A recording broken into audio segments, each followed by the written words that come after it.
Doit-on prémédiquer nos patients pour améliorer nos anesthésies? Est-ce que vous aussi, vous avez des échecs avec vos tronculaires? Ces échecs sont-ils uniquement liés à des erreurs de technique d'injection? N'y a-t-il pas d'autres facteurs qui limitent l'efficacité d'une injection à l'épine de Spix? Malgré tout, cette injection reste la technique de choix pour réaliser les traitements sur les molaires et prémolaires mandibulaires, notamment grâce à sa durée d'installation. Qu'en est-il de la prémédication médicamenteuse avant le soin pour optimiser l'efficacité de la technique? C'est le sujet que je vous propose d'aborder dans cette nouvelle réponse expert. Le préalable, la technique. Tout d'abord, la tronculaire ou anesthésie à l'épine de Spix est tout simplement un bloc analgésique du nerf alvéolaire inférieur ou nerf mandibulaire et souvent du nerf lingual voisin. Bloc analgésique signifie que la sensation de douleur est supprimée ou diminuée significativement.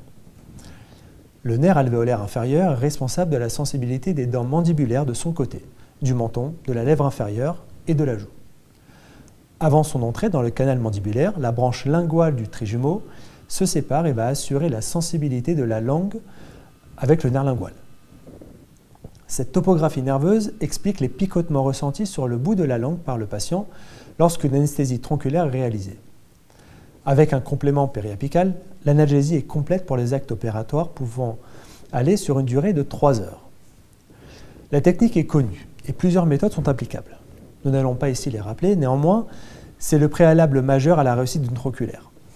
Le signe souvent interprété comme preuve de réussite est le signe de Vincent, qui décrit comme une anesthésie labio-mentonnière du côté de l'anesthésie. Mais ceci n'est pas une assurance d'analgésie pulpaire. Mis à part la technique, la situation de la dent et de son environnement est déterminant pour la réussite ou non de l'anesthésie. La présence d'une inflammation périapicale ou pulpaire diminuant le pH de la zone est par exemple associée à un risque d'échec accru. De même, l'inflammation entraîne des modifications des taux de cytokines et de récepteurs responsables d'une sensibilité supérieure à la douleur et une réceptivité diminuée à l'anesthésie, ce qui peut expliquer que les échecs sont supérieurs en présence d'une inflammation dans la zone de la dent à traiter. Les variations anatomiques peuvent aussi être la cause d'échec. En principe, l'utilisation d'une technique différente permet d'augmenter les chances de succès, mais cela reste assez aléatoire. Enfin, l'anxiété du patient a un effet certain sur l'excitabilité nerveuse et donc l'efficacité d'injection. Les études faites sur l'intérêt d'une prémédication préalable à l'injection sont parfois contradictoires sur le sujet. Et il est notable que la puissance des méta-analyses est affectée par la disparité des protocoles. Il existe de nombreux biais, ce qui complique les comparaisons entre les études et diminue la puissance des méta-analyses. Il semble tout de même possible de tirer quelques conclusions. Tout d'abord, la prescription. La prescription d'ibuprofène, 400 mg au minimum, semble améliorer l'efficacité de l'anesthésie du nerf mandibulaire. Certains auteurs proposent jusqu'à 800 mg en prémédication. L'ibuprofène permet de diminuer le taux de prostaglandine, qui diminue l'effet de l'anesthésie. De plus, les anti-inflammatoires non stéroïdiens diminuent les taux de médiateurs pro-inflammatoires. D'autres anti-inflammatoires ont été testés avec des résultats plus mitigés. Les corticoïdes pourraient avoir un effet positif en prémédication sur l'efficacité de l'anesthésie, mais il n'existe pas de consensus sur le sujet pour le moment.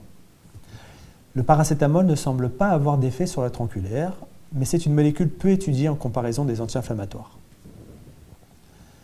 Les benzodiazépines, comme le Xanax ou le Lexomil, ne semblent pas avoir d'effet sur la réussite de l'anesthésie, bien qu'il soit reconnu que l'anxiété diminue son taux de succès. Ce paradoxe n'est pas expliqué, mais la prudence doit être de rigueur avec l'utilisation de ces médicaments aux effets différents selon les patients et aux effets secondaires importants. Enfin, une moindre douleur à l'injection semble avoir des effets positifs sur la prise de l'anesthésie. Pour ce faire, une anesthésie locale peut être efficace, surtout chez les patients anxieux. L'injection rapide de la solution anesthésique est aussi une cause de douleur, mais selon certaines études, permet aussi un effet plus durable. Les études sur ces sujets n'étant pas très puissantes et parfois contradictoires, le conditionnel est de rigueur pour le moment. Face au stress d'une anesthésie qui ne fonctionnerait pas, plusieurs solutions ont été étudiées. Hormis la prémédication, la prise en charge psychologique de l'anxiété par la parole ou encore l'ambiance musicale dans le cabinet semblent aussi être des pistes intéressantes. À chacun de trouver la recette pour augmenter, au moins un petit peu, l'efficacité de notre tronculaire.